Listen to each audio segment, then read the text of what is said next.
Want red beans and rice that taste real nice? Ask Corey, he got the story. Want to make lasagna better than your mama? Ask Corey, he got the story. Want blackened catfish to be your main dish? Ask Corey, he got the story. Want to make gumbo without all the mumbo jumbo? Ask Corey, he got the story.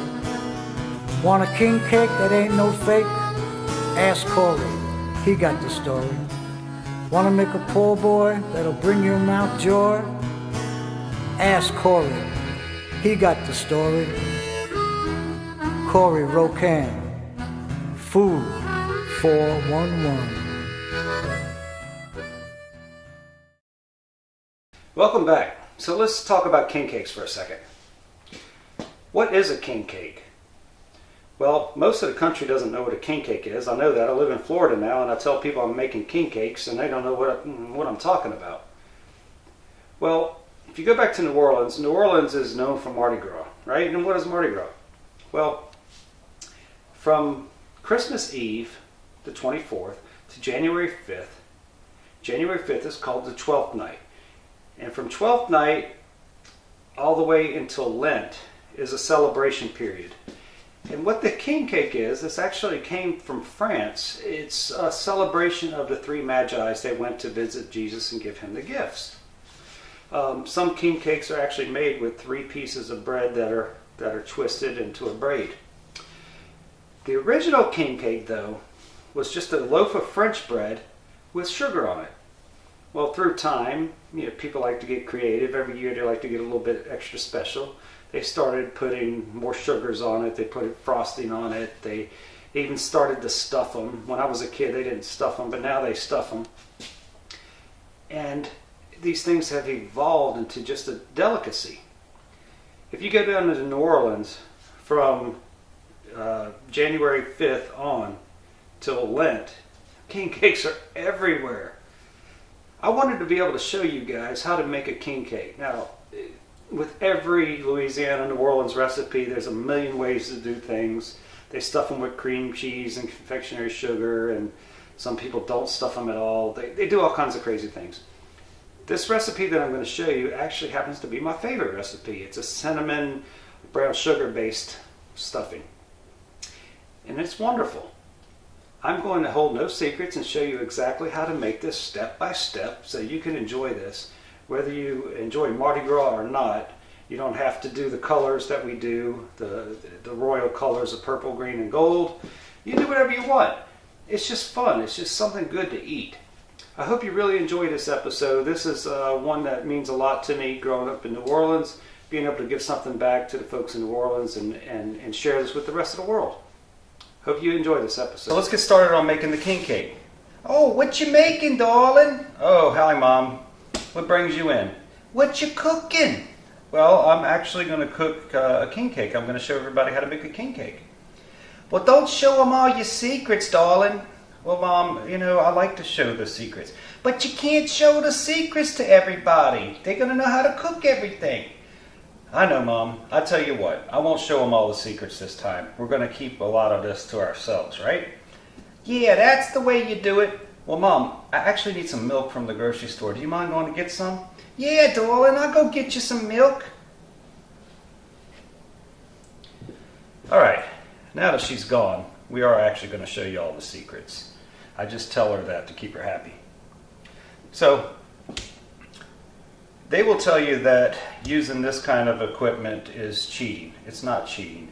It's just that way back in the day, they didn't have it, and it just makes a lot more work. This just makes things a lot easier. Whatever mixer you use is fine. So I'm going to do this because this makes it nice and easy. 1 cup of flour. A little more, a little less, doesn't matter. You'll see why in just a minute. 1/4 cup of sugar. 3 tablespoons of powdered milk. Powdered milk, this is going to help make it a little softer. 1 package of Rapid Rise yeast. I started using this not too long ago rather than the regular instant yeast. and what happens is you don't have to make it rise twice. So it just makes it quicker, and all it is the yeast is more active in it. So makes it perfect. And about a teaspoon of salt. So we're going to take all of our dry ingredients and just kind of mix them up a little bit.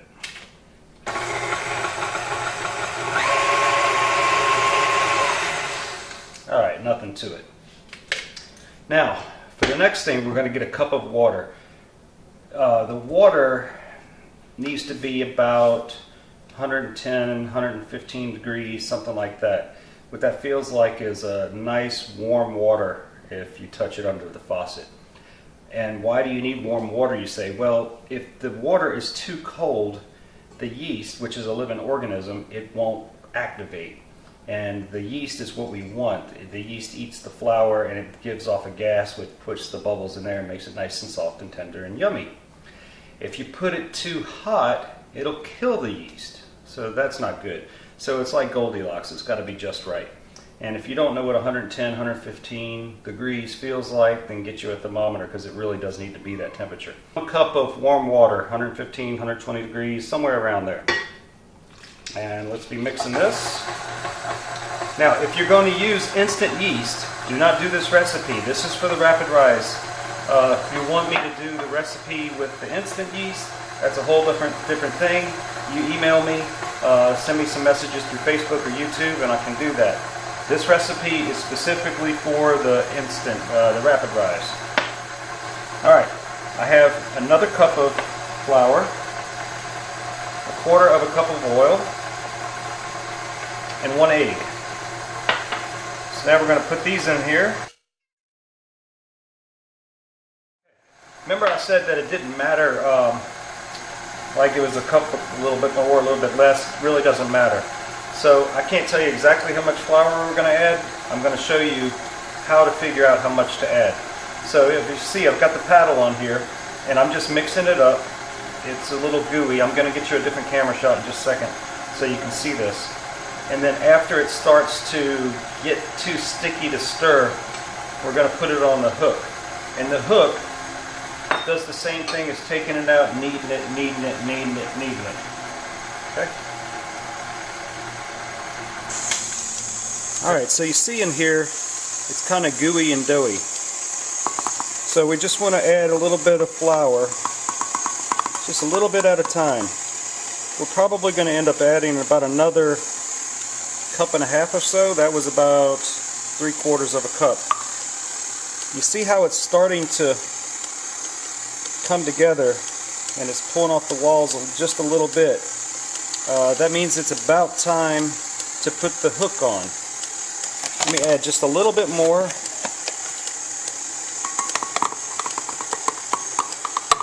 It's probably like 1/4 of a cup. Yep. So what I'm going to do now is I'm going to take this hook and then we can add a little bit more flour. Alright, you see I have the hook on there. Now I'm just going to start adding some flour.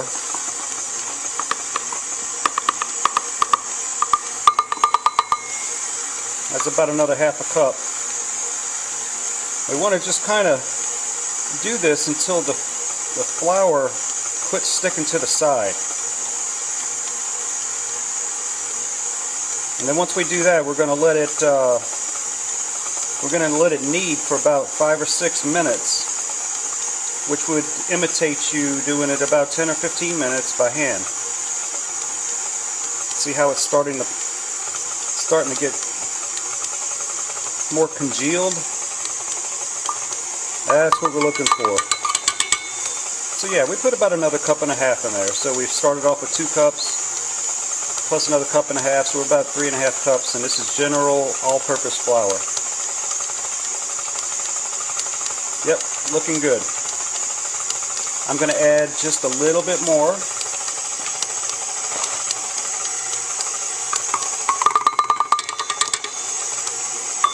Not even 1/4 of a cup. I'm going to put some grease, some oil grease. About a teaspoon. Just want to grease it Okay, like that. Let's take our dough that's been kneading for 5 to 6 minutes. Make a nice good ball with it. And take it in here and just swirl it all around. You just want a light coat. And all it's going to do is kind of seal it. Because as the yeast is eating the flour and it's expelling gases, it's going to get bigger and bigger and bigger. So what we want to do is we want to about double this in size. Now, these little critters are shy. The yeast, that is. They don't like to be bothered. And if somebody watches them, not so good. So what we want to do is we want to find a nice warm place. They don't like the cold.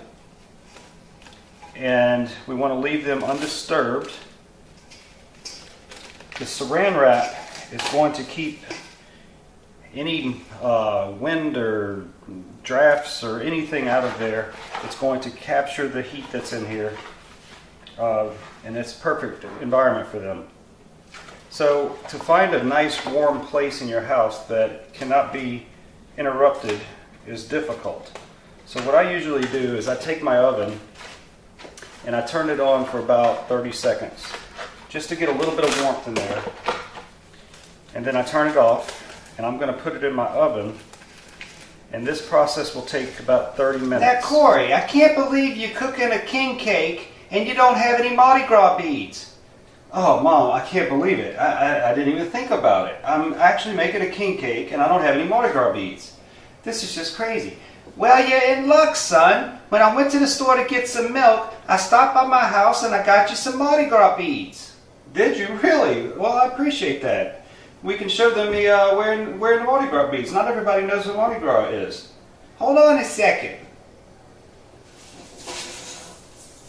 Oh, wow. These are cool. Don't have to say thank you. Well, thank you anyway, Mom. Now, if you don't mind, I have a show to do. All right. But remember, don't tell them all the secrets. I'm not telling them all the secrets, Mom. So now while the bread is rising, we want to make the filling.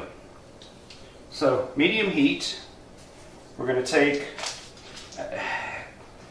this filling. I like to put a little bit more than normal. The thing that I don't like about some king cakes is that when you eat it, it's dry. So I like to do a little extra filling. So you can make this recipe in half if you'd like. If you do it my way, you might have just a little tad left over, but it's a nice juicy filling. So I take 1 stick of real butter, and if you watch the show, that's all we use around here, no margarine. And I got this on about a medium heat. About 2 cups of brown sugar. And on this kind of recipe, look, a little more, a little less, it's not going to hurt anybody. And 2 teaspoons of cinnamon. Now what we're going to do is we're going to cook this down and cook it and cook it and cook it 20 to 30 minutes or so. What you want to do is you want to break down these sugar crystals until they totally melt. Been there about 30 minutes. Huh?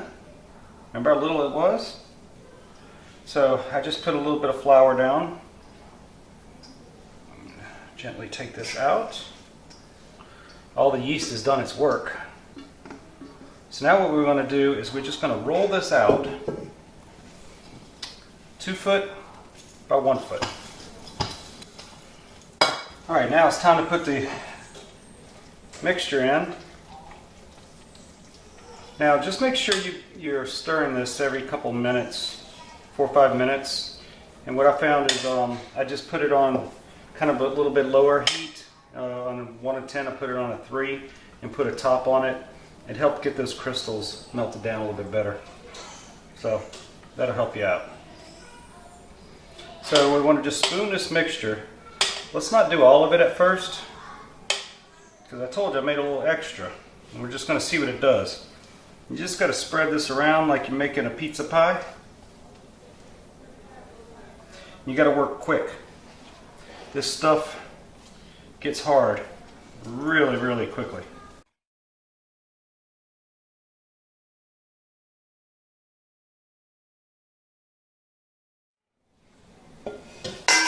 Okay. Now what we want to do is roll this up.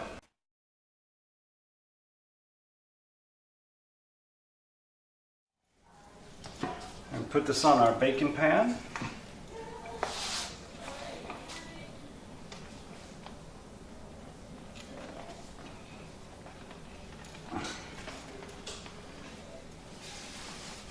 And we're going to bend it around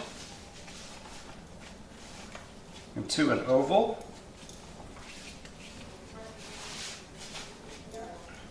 And then pinch the ends together.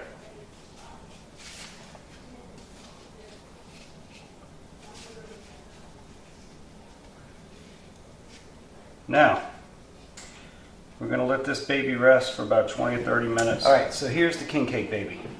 So what you want to do is just find you a place and just kind of push it up in there.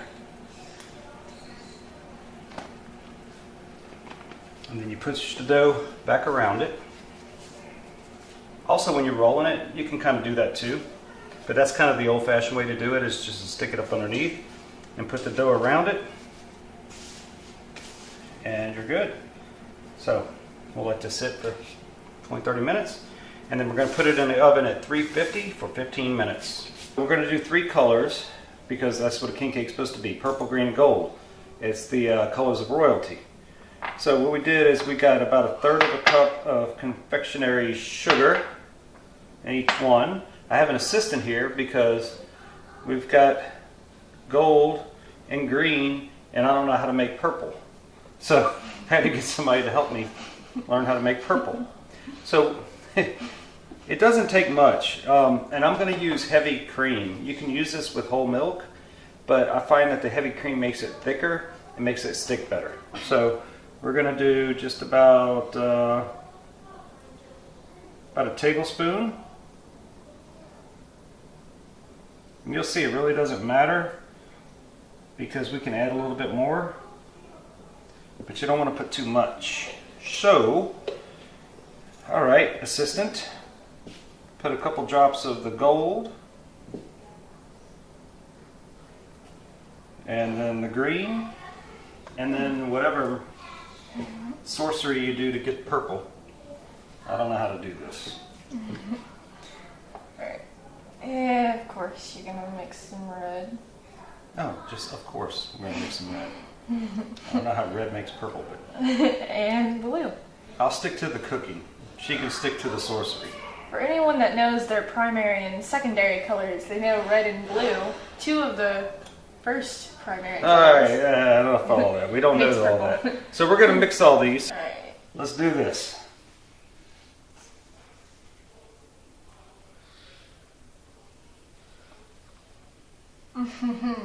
Is that it? That's good? Huh? Look at that.